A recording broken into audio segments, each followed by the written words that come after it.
right. Good? Yep. Rock and roll. We're rocking and rolling. Thanks, Yeah. first off, man. Oh, Appreciate you. Thank you. Yeah. I guess, first off, this space, Yeah. pretty cool. Yeah, it's awesome. So really, we had the attic in the duplex, and I invested some money into a duplex in Milwaukee, and some really nice duplexes around here too. I'll tell you what. Sure. And the nice thing about a duplex is if everything in your business screws the pooch, you still got a duplex. You can still live. Yeah, which is nice. And so, yeah, we put up some new drywall up here and put floor on. There wasn't much of a floor, just a subfloor. And you see it bows right there a little bit, but that's okay, because if there ever gets a leak in the roof, that's where the water will collect. So Easy cleanup. it makes it easier, yeah. And the stairs up to the top are unfinished. And we had Joe Thomas up here, and he hit his head on the roof. And I should have put a dormer in, but that would have been more money. So, you spend a little, but you save a little. It's probably not the first strike he's taken to his head, right? No, no. He actually said that, won't be the first, or wasn't the first, won't be the last. But nice guy. Awesome. Yeah. Kind of the journey to this point, if you will. It's I'm sure it's been a journey for you. Can we talk about maybe how you grew up, where you were born, kind of just a little roots of Charlie Berens? Yeah, the roots of Charlie Berens, sure. I grew up in the suburbs of Milwaukee, New Berlin, New Berlin, Elm Grove. My folks, I think their first house was or apartment, was like a block away or something from here in Milwaukee. And then they kind of moved as they had kids, they sort of moved into the suburbs and whatnot, and I grew up around there. And and then I went to college at University of Wisconsin, go Badgers. And and then when I was in college, I started working for MTV, back when MTV did news videos, MTV News. In college? In college, yeah. But now MTV, I don't even think it's really around that much anymore. Yeah. So, but anyways, yeah, and I was doing all sorts of stuff. I was covering the election. Basically, they hired people to cover politics in each state. I was covering Wisconsin. I went to the RNC. I got arrested there covering a protest, so that was fun. Spent the night in jail. They served peanut butter and jelly Sammys in jail. That's what I learned that day. And I gave this taxi driver half my peanut butter and jelly sandwich, and he gave me a ride to Dinkytown after. True story? Very true story. Very true. When you tell people who don't know what Dinkytown is, they think that's a euphemism. And I actually gave that taxi driver something else for a ride to Dinkytown. What did you give him, and what is Dinkytown? Well, half of a peanut butter and jelly sandwich is what I gave him. Dinkytown's just a neighborhood over there in Minneapolis, where the kids hang out and get brunch. So I think that's what it was. We got breakfast 6 a.m., so it was nice. Wasn't quite brunch. It's a late night spot. You mentioned when your parents started having kids. Parents had a lot of kids. Oh yeah, my parents had a lot of kids. 1 to 12 kids. Yeah. Mass produced, as I like to say. I'm one of the older ones. Okay. Where do you land? Second oldest. Oh shoot. Okay. Yeah, the younger ones have a different vibe. I'll tell you that right now. They're not as hard. Yeah. So. Can you name all your siblings? Sure. Andy, Charlie, Billy, Betsy, Maggie, Ada, Mary, Kate, John, Emily, Noah, Bridget, Ellie. So. Wow. Yeah. We actually have 2 Marys. Mary Kate and Mary Ellen, technically. We call her Ellie, but Mary Kate, Mary Ellen. Parents just ran out of names, kind of? They ran out of names and birthdays. They have the same birthday, February 23rd. No. Okay. Do you know all your siblings' birthdays? No. Oh, okay. Do you know the ages? No. Do I know all their birthdays? I mean, maybe Andy, December 17th, Billy, July 29th, me, April 27th, Betsy, April 1st, Maggie, September 4th, maybe. Addie, Feb 7th. Mary Kate, the February 23rd. John,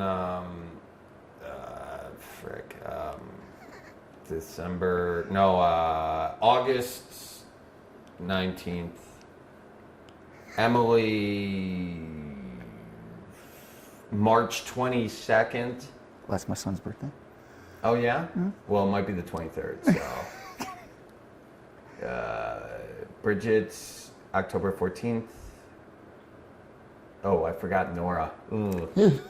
Nora, her birthday is December 16th, the day before, or December 15th. The answer is no. The answer is no. I mean, I didn't want to also be I didn't want to do investigative journalism and have to find all these dates. So we'll take your word for it. That's true. I just wasted a lot of tape for you. What are the parents like? My parents are cool. Yeah, they're nice. Yeah. Now that all the kids are out of the house, they like to hang out, and I'm gonna go shoot bow with my dad later today. Awesome. I got this recurve bow, which I'm gonna go test out, and then I got a compound bow because it's bow season right now. Yeah. So I'm gonna go try and miss a deer at some point. I figure I better miss a target a few times first, though. Makes sense. Practice. Yeah. So no, they're great. They're great, but Dick and Molly, correct? Dick and Molly. Yep. And I'm not a stalker. I just do research. I just do research. Did a little Googling. Yeah, Dick and Molly, they live here, and my dad is he's an anesthesiologist. He's over there at Children's Hospital, so we've done some work with Children's Hospital in the past, some money raising things for them. So that's the connection there, sure.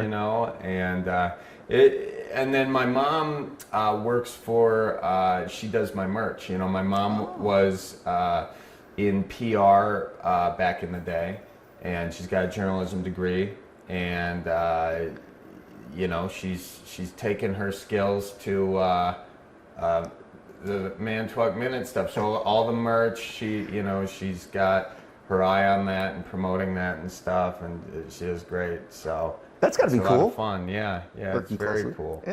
Yeah. And my dad, he's the medical advisor. One time I cut my eye and he stitched me up on the kitchen table. No lidocaine. Oh. Just a shot of whiskey. He didn't want to. The lidocaine's for real injuries.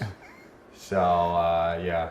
There awesome. You have that. What was it like growing up with 11 siblings? You're obviously at the kind of the upper echelon of the power pyramid, I guess. But what was your house like on a daily basis as a child? Oh, house was chaos. Yeah. It's definitely controlled chaos. My folks did a good job of keeping it all together. Sure. But as kids, we did everything in our power to make sure it fell apart somehow. And often it did, but we had a lot of great memories. We would go on family vacation once a year up north, and that was the vacation. So, in 6, really it's a 5.5 hour drive, but it takes 8 when you got 14 people. Yeah, we have 14 people in a 15-seater van. So it's this old Dodge with the big ass hanging off. The car if you know the car. That was like churches use that to move their entire congregation. We had it for the family, so it was nice though. And then we had a trailer behind it, with everybody's stuff. And my grandparents, one set of grandparents lived down here, another set lived in Fond du Lac. So got to do a lot of fishing in Lake Winnebago growing up. That was really nice. And how much of your shtick of Manitowoc Minute and that being the outdoorsman, being the Wisconsin guy, if you could put a percentage on it, how much is that truly you? Because it sounds like there are a lot of things that are you, the hunting and the outdoorsman, and obviously being such a Wisconsin guy, and how much is playing it up because it is so damn funny? Yeah, I mean, I would say, you know, all of this, the whole bit that I have really came from, a lot of it came from my grandpa Bob. It was my dad's dad, born and raised in Fond du Lac, you know, very blue collar fella. Didn't have a ton of money and everything, and his sensibility is just something. He would say just some stuff where I was like, oh my gosh, that is hilarious. We got lucky enough to go fishing with him when we were younger. In the spring, we would go on a couple-day fishing trip up to like White Sand Lake or something like that. And me and my brothers would just get a kick out of, you know, listening to my grandpa and, you know, just the stuff he would say. He had a jug of wine this one year. We're like, Grandpa, what's in the jug? He goes, that's called Grandpa forgot his sleeping pills. You know, he's just a funny guy. Sure. And so a lot of my bit I would credit to my grandpa Bob. And but as far as what percentage of, you know, like in comedy, obviously you're escalating things or exaggerating things for the purposes of comedy. And so I would say I'm at probably a 80, and then I take it to 110 sometimes. So, but I love the outdoors. I love being outdoors. I'm big into the environment, and you know, I enjoy hunting and fishing, and I want to, you know, see that, you know, we create a environment that allows future generations to do those same things that we enjoy. So that's awesome. Yeah, that's why I put solar panels on the roof. You know. Good man. Oh, jeez. Yeah. Well, I didn't put them up there. I shouldn't be trusted to do that kind of mechanical work. You know. Yeah. Let me ask you this, because it is interesting talking to you. Because you can see, you know, you're just speaking, telling you know, just a great story about your grandfather, and then something almost kind of clicks, and you're like, oh, you can make almost anything funny. You can make almost anything like comedic Wisconsin style, right? So how is your brain working in those moments? Like when you just went from, you know, being an environmentalist and you want to make the world better for the kids and stuff like that, which is a beautiful point. But then you just thought about, oh yeah, solar panels, and then you kind of went into that shtick. Does that make sense? Yeah. Well, you know, I mean, sure. Yeah. I probably didn't. No, what goes on in the brain? What goes on in the brain? Yeah. Probably, you know, just that. I'm just trying to bring it to bring it down to my level on this kind of thing. You know, like. Because you hear about people caring about the environment, you're like, yeah, we've heard this before. We get it, we're cooking, you know. None of us are going to be here in 60 years, we get it. But really, I think the reason that, you know, we want to do it is a very Midwest thing. It's very Midwest nice. It's for the next person. This is our way of, you know, cleaning the next generation's gutters. You know, it's the same thing. And we all do our best. Nobody's perfect at it. But, you know, I think we're kind of sick of people just straight up denying what's obvious, you know. I mean, don't treat us like idiots if you're a politician or whatever. Like, we know what's going on. And we're just trying to do the best thing because we're doing it so our kids can catch walleyes, you know. I mean, there's nothing better than catching a walleye. And if you're disagreeing with me on that, you better be telling me that catching a muskie's better. But if you're telling me, you know, something else is better, I don't think you've caught a walleye. So, you know, my goal is just, you know, I see my nieces and nephews, I just want them to have those same experiences I've had. That's it, you know. Where did growing up in such a big family, did that help you get to where you are? You know, I feel like you were probably entertaining a lot of the family as the oldest brother, one of the oldest brothers. You know, how does that dynamic fit into where you are now, entertaining, you know, millions of other people? Is there any connection? Is there any correlation to being coming from such a big family to being such, you know, entertaining so many people now? Sure, yeah. I mean, I think in a big family, you learn real quick you're not that important, you know? And I think that's a good lesson to learn because you're not. It's like not what can everybody do for you, but what can you do for everyone else, you know? Like, I think I just plagiarized John F. Kennedy, but, you know, he probably plagiarized someone else, so it's fine.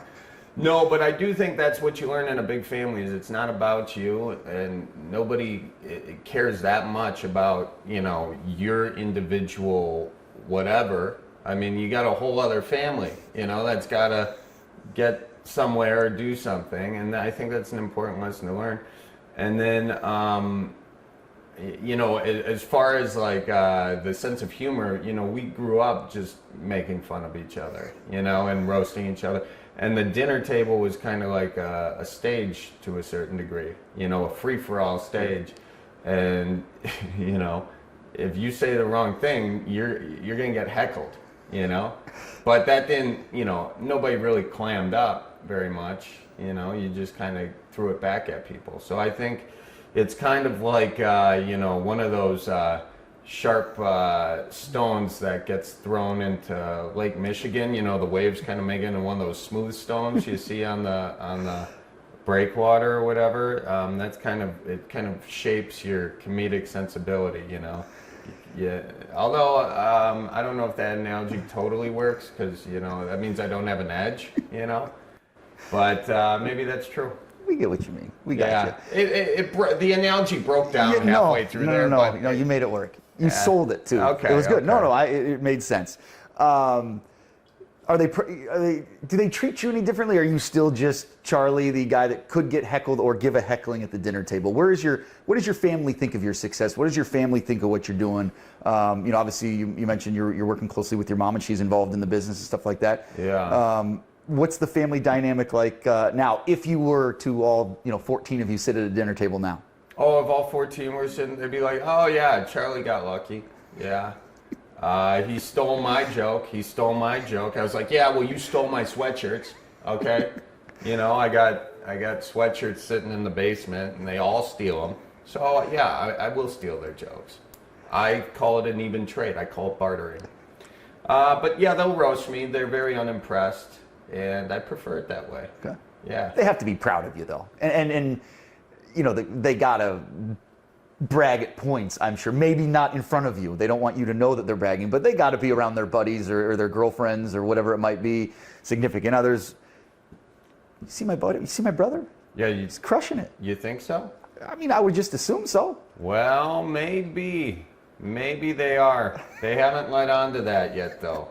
You know, I will remain skeptical, as the former journalist would have. No, I'm sure they enjoy it. I'm sure that they'll use it to their benefit sometimes, as I would if I were in their position. Hey, you know, I try using some of their jobs to my benefit, but my brother is a lawyer. You know, he's.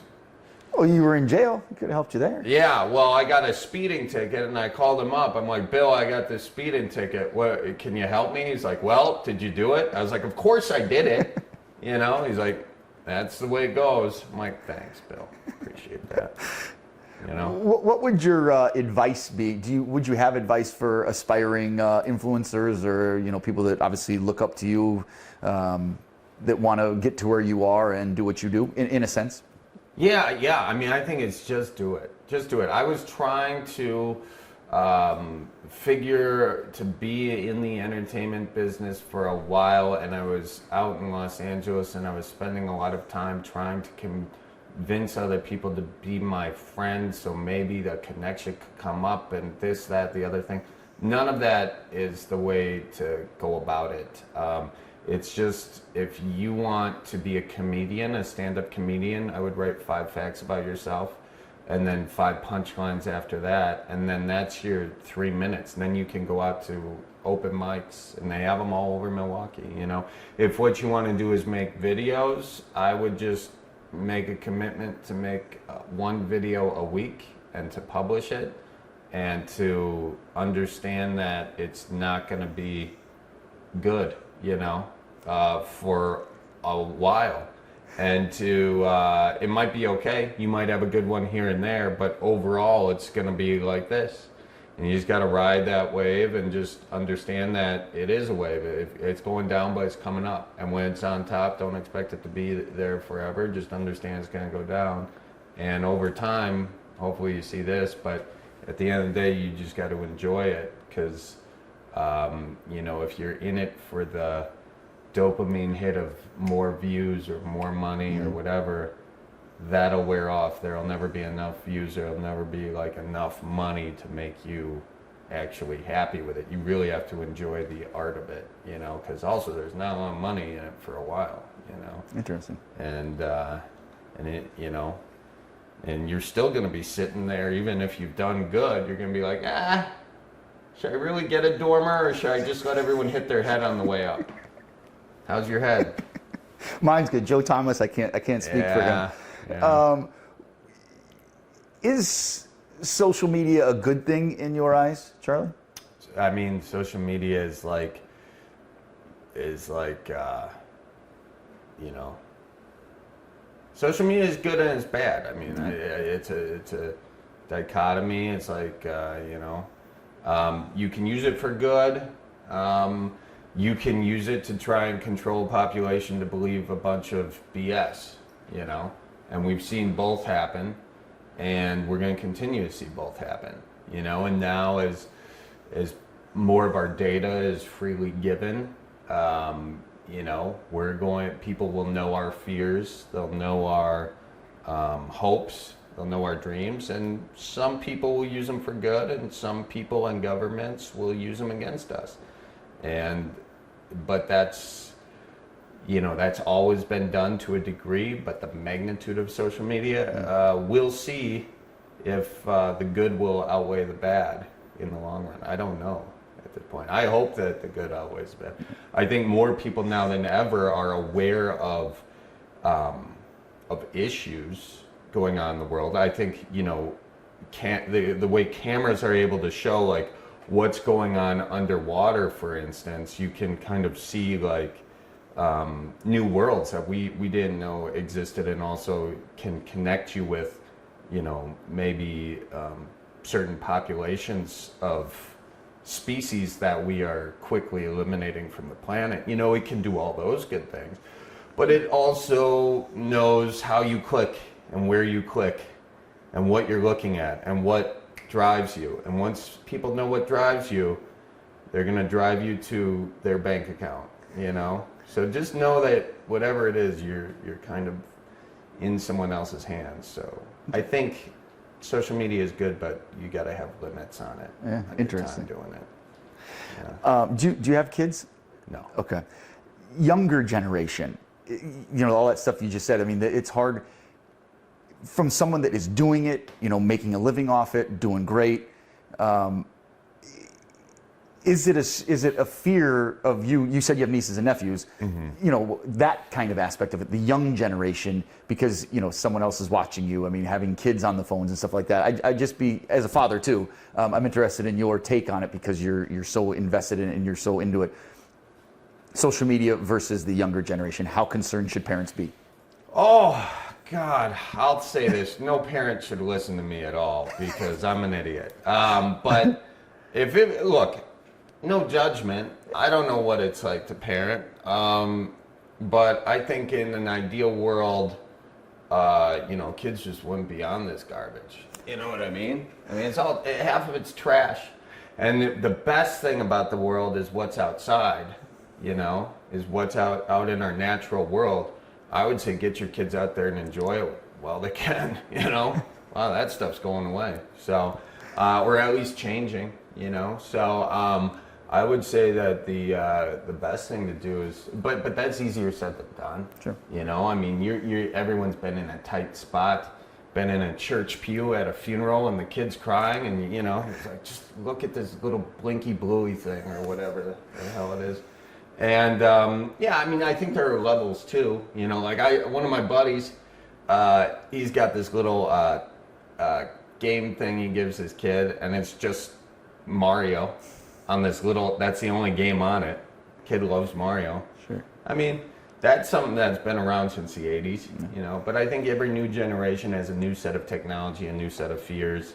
And yeah, I mean, I don't know. They're already putting things in people's brains to like control them. So I mean, that's probably the next 50 years from now. It's like, do you think kids should be having neural implants? You know? Sure. because they're falling behind in school. If the kid doesn't know how to run a 1956 motorcycle, he's going to fall back. But you want that? You just programs in your head. Crazy. Maybe I watch The Matrix too much. I don't know. Do you feel pressure at all using, because you have such a powerful platform to whatever it might be, to create joy, to bring about environmental change, anything like that? Is there pressure based on your platform and your following? I think there is pressure, because once you have something, you want to use it, but also I think it comes with I got to come at it with a lot of humility, because I don't know what I'm talking about, in a lot of ways I don't. So what I like to do is I have my Cripescast, and we're actually in the Cripescast studio right now. And the Cripescast is a place where I talk to people who know what they're talking about issues that I care about, a lot of people discussing the environment.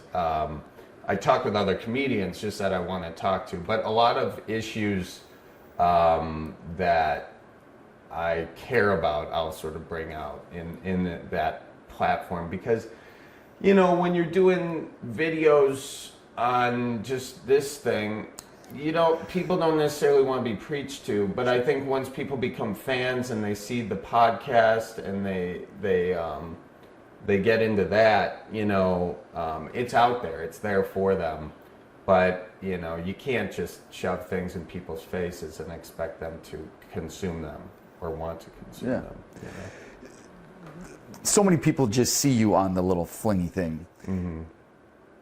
A lot of work goes into this. You have employees. You're doing so much stuff, I'm sure, that never even makes it to a flippy thing. You know what I mean? I mean, you have a busy life. A lot of work goes into this. Money just doesn't. It's not just given to you. Can you kind of take us through maybe just a general day in the life, or put it into words about how much work you have to put in to be successful at this? Yeah, I would say your average day, I wake up about 7:45, 8 o'clock, do a little meditation, kind of get going there, because I'm a bit of a hippie. True story? Yeah, I do. Okay, I do. cool. So I do like a meditation every time I wake up. Just like 20 minutes of just sitting there. Cool. And even if people aren't into the meditation thing, one of my teachers in high school, Jim Carney, good guy, he even said, sometimes you just sit there and you just sit. And you just sit, like you just sit and look at things. Because the things that seep into your brain, like you got knots in your brain, you know what I mean? And it's like when you get a knot in your fishing pole, You get a knot in your fishing line, you know that if you pull tight, and that's what we're doing all of our lives. We're just pulling tight, like can I get this out? But what meditation is it gives slack to that knot, and then you can release it. Just thought of that analogy. It's really good. Yeah, I think so. I might keep that one. But yeah, so I do a little meditation, and then I do some stretching, for my back, because got some of that. Then I make some coffee, and then I come in to, start working at my deal. And I'll work here probably till about the afternoon. Go try to get a bike ride in, and then I'll go home, and then I'll write until probably midnight, or work on sketches or stand-up or something like that. And when you're here, you're doing stuff that the little glimpse you gave us. I mean, doing social posts, doing promotional stuff like that. Yeah, when I'm here, it's we're shooting videos. We're shooting a Cripescast podcast. We're writing videos. We're editing videos. So I'll sit with I got a great team, and I could not do this without my team. By the way, this is not a just me show. That's for sure. And I think that's maybe of total misconception, for people trying to be influencers or people that watch you or anyone. There is a team. You just don't go out, for that. For instance, I don't know. One of the most recent ones we saw was the fishing one. Midwestern fisher versus Southern fisher. Oh, yeah. You just don't go out on a boat. You're shooting that by yourself. Go back to the dock and edit it and throw it on. Like there is a team behind you. You have employees that work for you and here, correct? Yeah. Oh, yeah. Talk about your team, please. What goes into the stuff that people see on their screens. Yeah, I mean, you know, my team does everything from pitching ideas, writing stuff, shooting it, you know, editing, collaborating, going on tour with me, you know, setting up the merch, filming the shows, you know, captioning videos,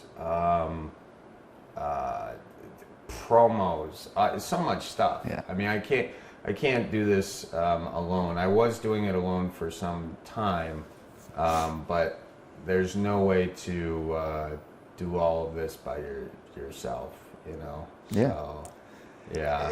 Do you ever kind of step back and reflect on that? Like, you've built a very small but Wisconsin empire. You know what I mean? I mean, you built a business, you're employing people, you're putting food on people's tables. It's cool, no? I mean, do you ever think about that kind of stuff? No, that's too close to the emotional realm of life, so I like to shove that deep down inside. You know, if I think about it too much, you know, it's like you're on a tightrope or something, and if you start thinking about it, you fall off. That's the concern, you know? So no, I try not to think about any of those things. For real? I mean, probably more truth in that than not. No, I mean, I think it's just the next day, you know, it's the next joke. It's the next video. It's the next show. I mean, really, that's the truth, because yes, I probably should take more time to reflect on all of this. But I think somewhere deep down, there's the concern that, you know, that it will go away. And so I keep trying to stay ahead of that, you know, keep people guessing, see what people want, you know, give them that. And then, you know, honestly, another big thing is like thinking about how can we like help the greater situation, or are we doing enough to do that, you know? And so those are the things that I tend to think about more of.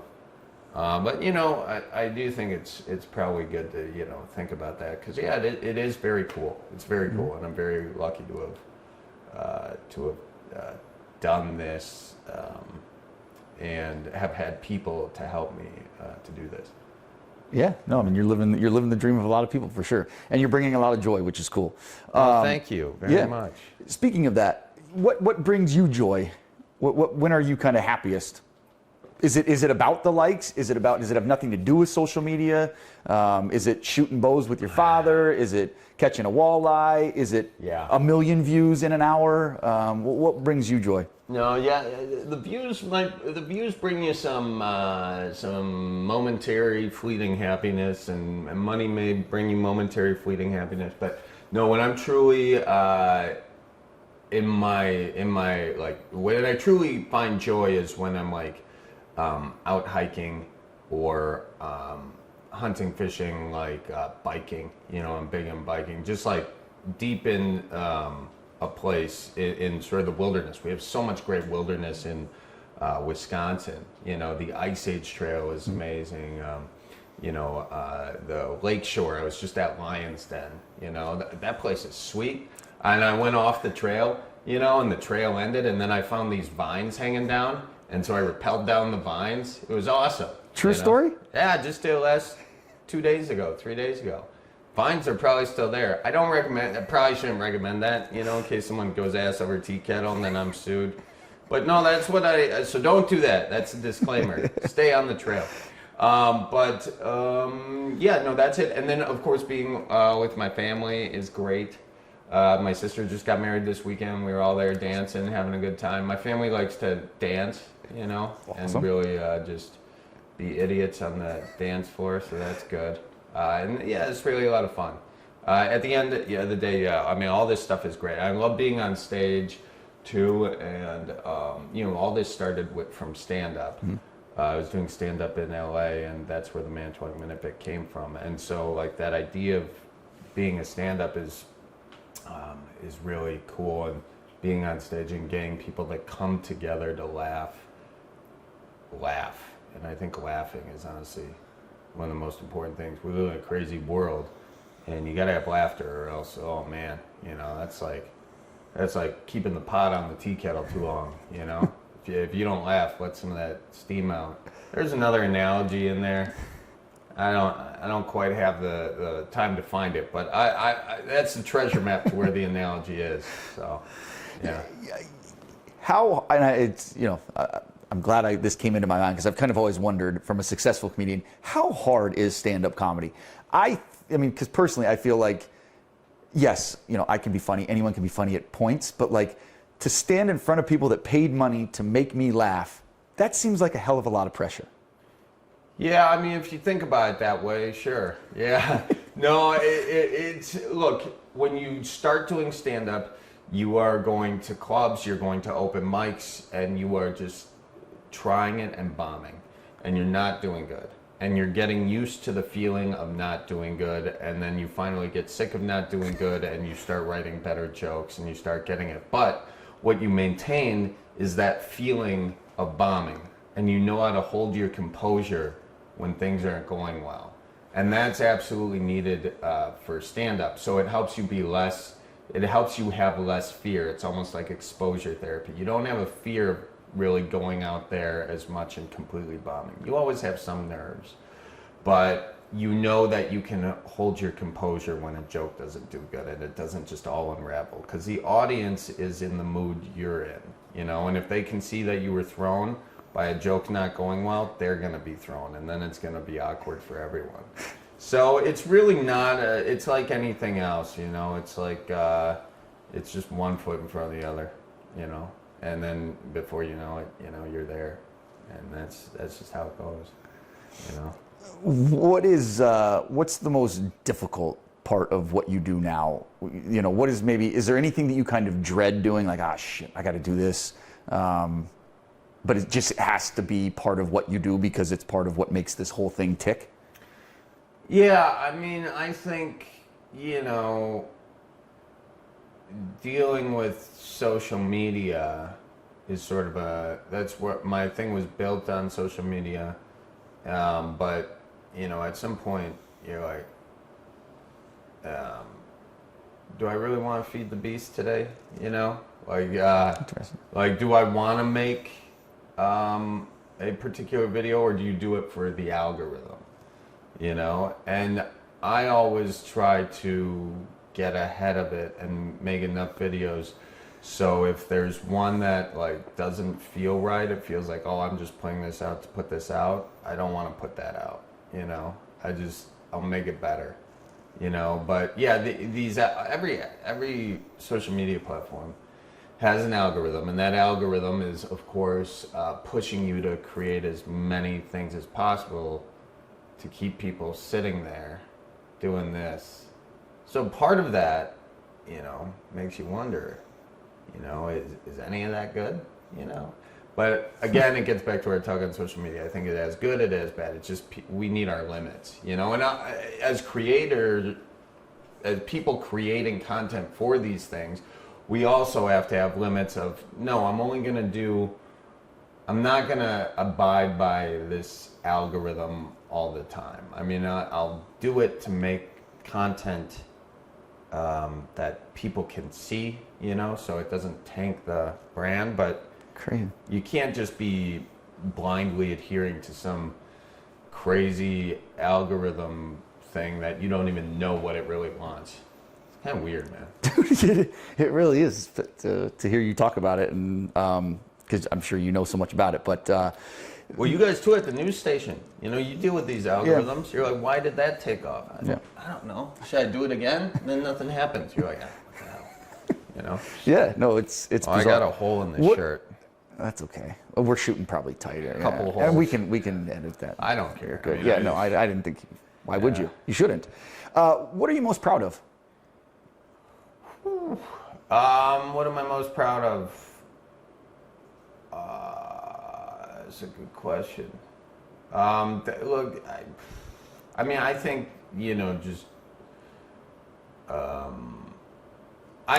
what I'm most proud of is making. You know, I'm from Wisconsin, and to be when you go out on a show and hear people say like,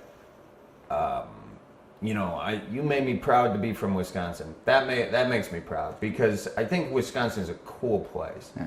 I mean, you go over to Lake Michigan, and you have yourself a couple old fashions or squint a little. It looks like the ocean. You can surf there. We got the Apostle Islands, which are beautiful. The Ice Age Trail here. I mean, we got the Driftless region.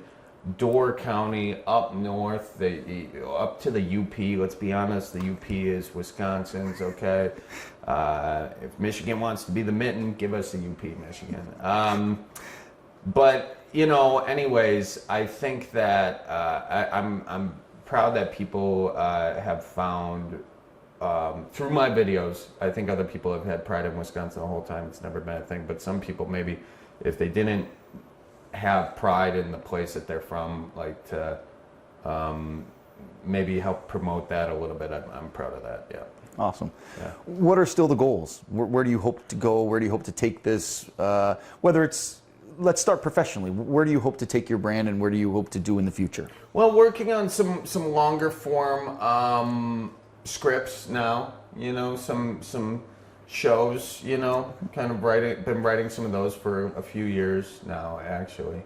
And and so maybe see some of that go.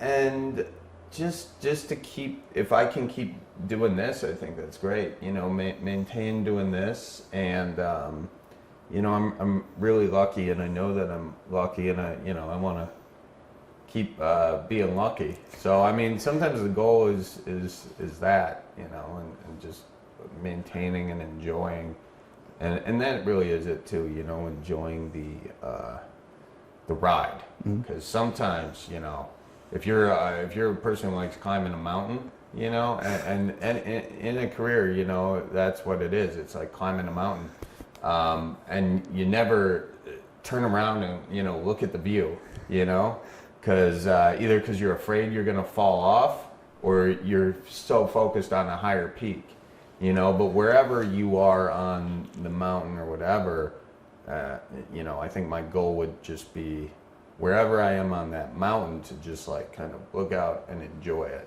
Yeah. Is sort of, I think that's a goal, Yeah. So. Personally, where do you want to be, 5-10 years moving forward? Does that, I know that gave a little glimpse right there, kind of self-reflecting, but where would you want to be in your personal life? What are your life goals still, if you can touch on them, or if you have them, or if you thought about them? Yeah, no, I mean, I think it would be good, at some point to not be such a workaholic, okay, and to do the family thing myself. That will obviously, take me probably find a way to dial back the amount of work I'm doing. Sure. But we'll see. We'll see if I get there. We'll see how I get there. It's happening. But I also think just taking more time to get outside and to when your job a lot of times is like this, and every time you open your phone, you're like, oh shoot, oh jeez, and then you want to do that. I think it's just good to be out there more, and outside, and really enjoying some of the beautiful things that we have even right here in Milwaukee. Great parks, great trails, all that. So I think that's the win. As you sit here, are you happy? Oh yeah. Awesome. Yeah. I mean, gee, what are you, my therapist? Holy smokes. Am I happy? No, I really am happy. I am happy because I feel like I've been working since I was a kid. I've been working since, young. And everything from a bike mechanic to a pretzel roller to I sorted yarn at this yarn house. I was a journalist. I was, a bike mechanic, sales.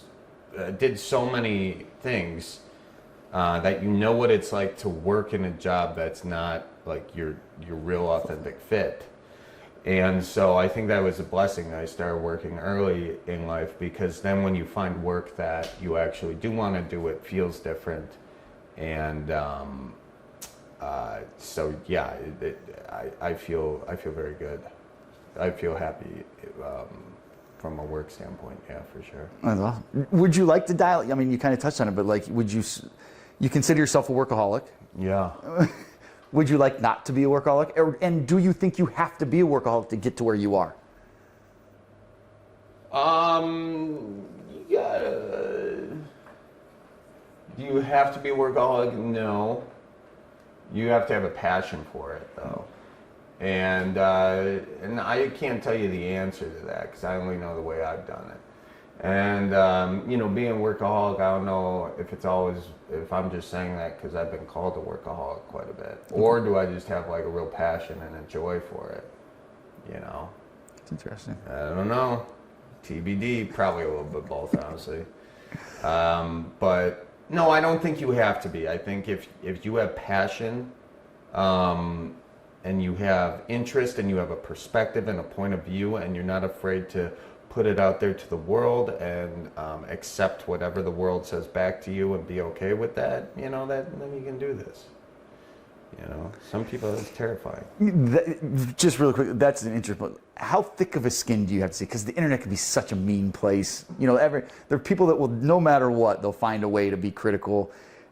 Yeah. What is that like? Or do you, and how hard do you try to block that out? What's that dynamic like of, having some people praise you like you're the, the best and the funniest, and then other people that no matter what you say, they're going to somehow be a hater of it? Oh, they can't be meaner than my siblings, I mean, I've heard it all, No, I'm kidding.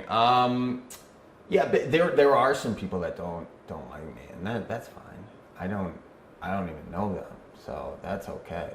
I mean, maybe I like them, but maybe not, But I think once you're out there and you put yourself out there, and I mean, that comes with the territory. But honestly, I can authentically say I don't really care. And it's not that I don't think their opinions are valid. It's just, I try not to buy into people saying that I'm great either. Because if you buy into that, then you got to buy into the people who say you're trash. I mean, I know what I am. I'm kind of just a fairly middle of the road fella, and that's it, And so, I try not to buy into anything that anybody's really saying about me, and just go through it. Now that's a goal. Sometimes I do. And then you gotta get away from it, But yeah, I don't know. It's probably a tough thing, Yeah. We're all social creatures, But yeah, I don't know. Anytime someone has a platform or a thing, it opens you up to criticism and all that. And honestly, what I try to do is just turn it into, how can we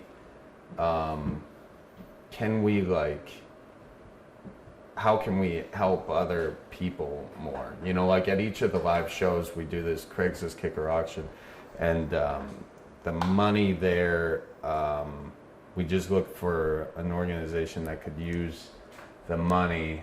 And I think that's one of the great the parts of the show that people like the most. And I think my point in saying this is if people have criticisms, and first of all, there aren't a lot. It's a lot of Midwest nice people, but I'm sure there are some. But we just try to find how can we look for another way to give back or to help people. Because if at the end of the day what you're doing is just for yourself, just for your own thing, you're not gonna enjoy that at the end. You can never fill with enough money, enough fame, enough whatever. So you gotta just find a way to give back and hopefully make the world just a bit better than it was yesterday. Yeah, so, I love it. Yeah.